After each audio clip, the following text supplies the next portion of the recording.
coach Mike Martin, student athletes Nana Owusu Anane, and Kino Lilly Jr.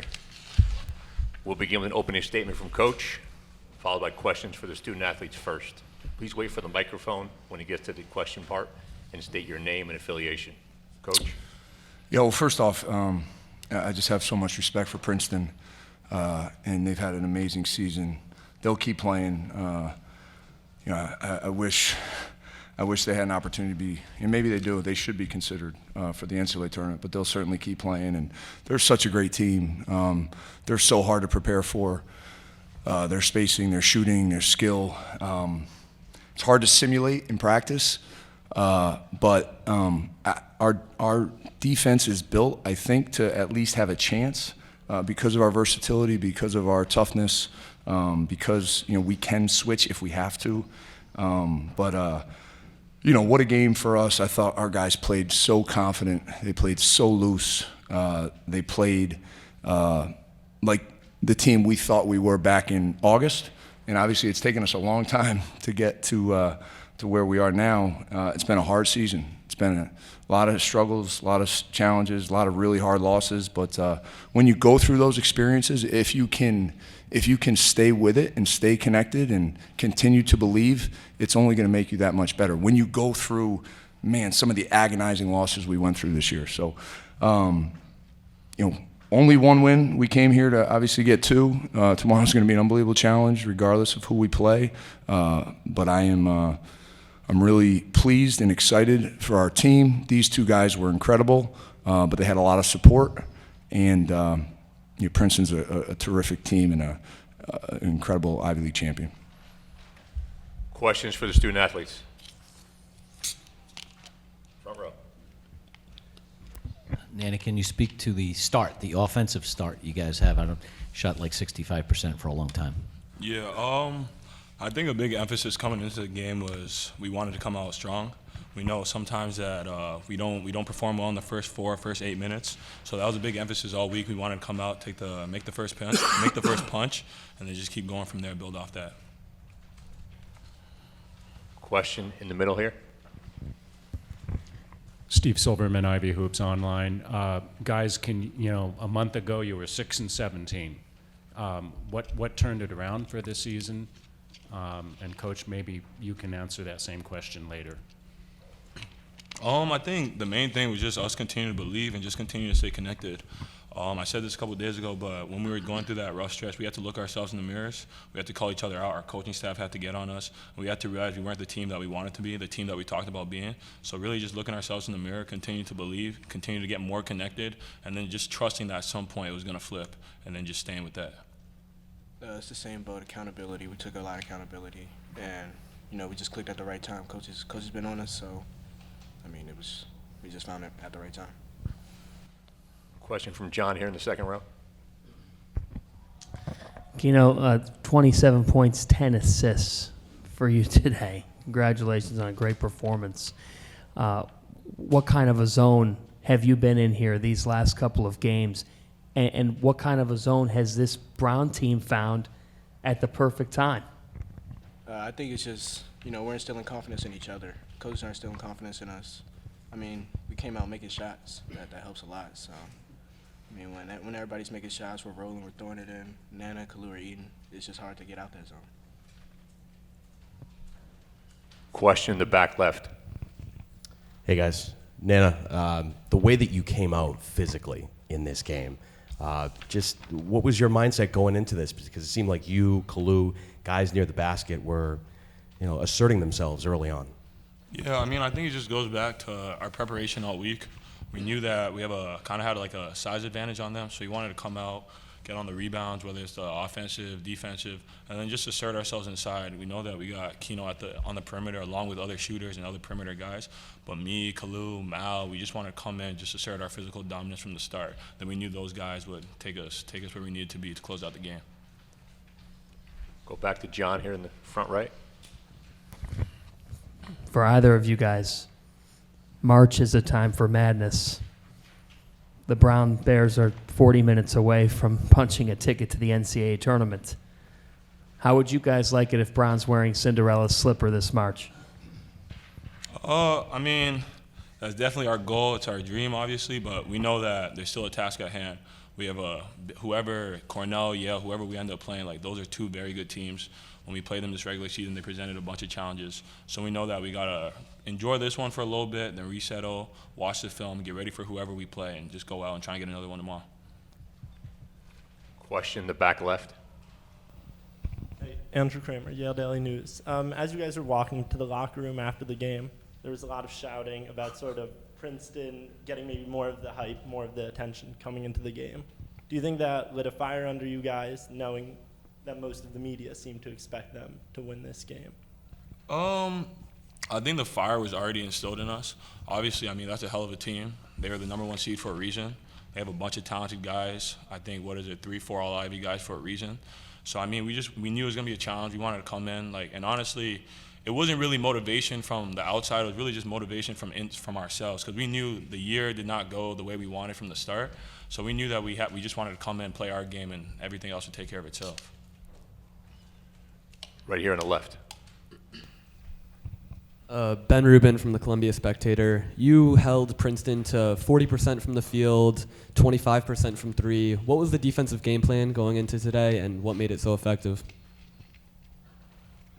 I mean, I think honestly it all goes back to just trusting our coaching staff. The game plan, we know that they got hell of really good players over there, who can win their one-on-one matchups.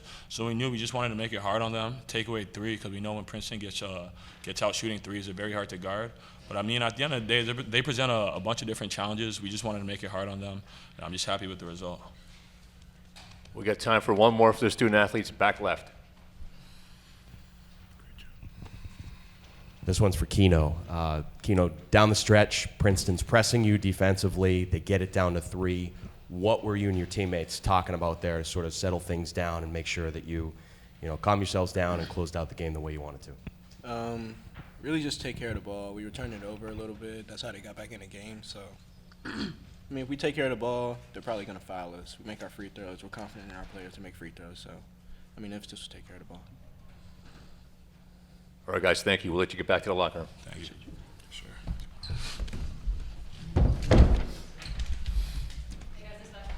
Should I start with that? What's that? Honestly, I forget the question, Steve. I did. I got a lot of other things on my mind right now. Well, How to guard Yale, So how to a guard month ago, Cornell. you're 6-17. What turns the season around? And while I'm at it, where does this win rank in your career as a coach? Yeah, I don't think I can answer that. Second part, I'll let you guys do that. But I don't have a whole lot more to add than what Nana did to that. We just, I said this yesterday. Columbia came into our building and dominated us. They controlled the paint. They beat us up on the glass. They beat us in transition. And we're a pretty good defensive team. We're a pretty physical team. Our identity is at that end of the court. And I guess it took our 16th loss of the season, but we finally got the message. And I think we had a great team meeting the following Monday. Coaches, players tried to just hold each other accountable, really hold ourselves accountable, and we're playing okay right now. Up front here on the left. Bill Koch with the Providence Journal. Mike, first time here for you, first time here for your guys. I wonder just how you're able to get comfortable so quickly in the first half and play so well right out of the gate. Yeah, I mean, it was a great environment, first of all. And I appreciate all the Brown fans that traveled here and supported us. I thought they were terrific. This is a pretty confident group, Bill. Even when we were struggling, they're a pretty confident group. I think you have to be confident to go through what we went through and still find ourselves here. So, it's a pretty dynamic makeup personality-wise. You have a guy like Keno who's just, you've been around him. He's so steady. He does not get rattled. He's got such a great demeanor. But then Nana compliments him being our emotional leader, right? So I think it starts with those two guys, but everyone around them, has continued to believe in themselves and believe in each other. And we've really just talked about make your teammate better. Make a great cut, make a great pass, set a good screen, and your teammate's going to get a good shot. And we can live with the result. Question back left. Hi, Mike. I asked Nana about the physical start and your front court being able to handle that. You've talked about how much you've liked the depth there and the guys that you have there. How much was just sort of the culmination of the work they put in this season, the way that they dominated from the start? Yeah, and that's how we've recruited, right?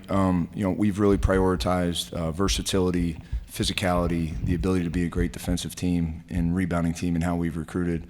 Sometimes it doesn't make for the most aesthetically pleasing offense when we're missing shots, but we feel good about our ability to match up with most people physically. And then, lately offensively, we've been much better. I think obviously AJ has a ton to do with that. His confidence, his shooting, his spacing. I think that all the credit goes to the guys for how they've continued to, play the way they have. Question, second row in the middle. Mike, 4 of your previous 6 wins were by 4 points or fewer. You were able to hold on. I'm sure you anticipated a big push from Princeton. But was the start for this team the most imperative thing in the eyes of you and your staff in terms of if you had a chance to win, you had to get some sort of distance in the first 5-10 minutes because of how good they are? I think it's a fair point. Yeah, and Nana talked about it. I think that was probably, definitely something we emphasized. But we did just come back from down 11 with 5 to go last week at Yale. So I think we're comfortable playing either game. The problem with Princeton is they don't beat themselves. They don't miss free throws. They don't turn it over. So if you dig too big of a hole, it's going to be hard. It got a little too close at the end, Matt. I didn't like it being a one-possession game, especially when we were up 22. But, the start of the second half, man, playing together, sharing the ball, shooting with confidence, and getting stop after stop after stop. We had a great day. We played really, really well. Princeton probably thinks, and I'm sure there's some things they'd love to have back. We're very fortunate to beat them. They're a terrific team. Go to John here in the second row. Mike, you talked about this group and how you recruit versatility. That's something that you look for. Beyond what the skill set is of these guys, what's it tell you about the mentality of each of your kids that after 6 and 17 could have been easy to start thinking about springtime and what's next? They didn't do that. And my other question is this: how cool was that scene out there?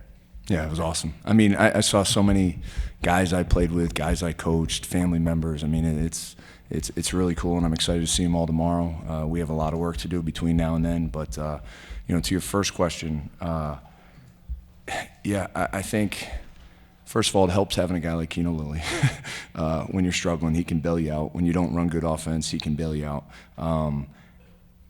But I think it speaks to the chemistry and cohesiveness of this group, right? I think when you go through hard times, if there's true love and care there, you can get through it. And our core values as a program spell the acronym CARE, and we continue to be a program that just wants to recruit the right guys for us, pour everything we have into them to help them get better and improve. And with that individual improvement comes program improvement, and we're fortunate that we've got great continuity and stability on our roster. Last question on the left, right here. I'll make it a two-parter. First, Coach, in that last several minutes, does time stand still, or does it go into hyperdrive for you? I think it goes backwards, Rob. I'm sorry. No, that's all I have. It went backwards, I think, a couple times, I swear. When we talked after the Stony Brook loss, you mentioned the importance of Kalu and Chemo, and I just would like you to talk about their performances today. Yeah.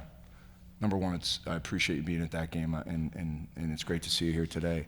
That was just another hard, close loss. Chemo was battling through injuries. He continues to, but obviously we're a better player with him on the court. He didn't shoot it well today, but defense, toughness, grit, leadership. And Kalu, he's got incredible talent, and he is Matt